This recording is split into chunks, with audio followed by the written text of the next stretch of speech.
When making Nutella, the process starts with a 1-ton bag of hazelnuts imported from Italy.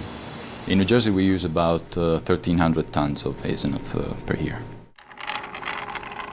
But before the nuts are deemed worthy of the Nutella label, they're first inspected for moisture content. Then, nuts are loaded into a roaster where heat brings out more of the nut's flavor.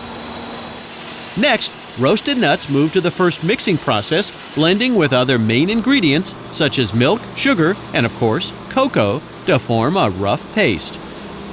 We use about 700 tons of cocoa a year and about 500 tons of milk. After the first blending, the mix moves onto a refiner, which makes the Nutella nice and smooth.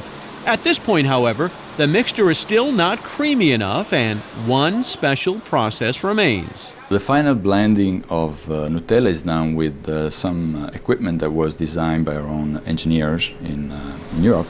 So I think this is a part of the process that is kind of unique and nobody else is using.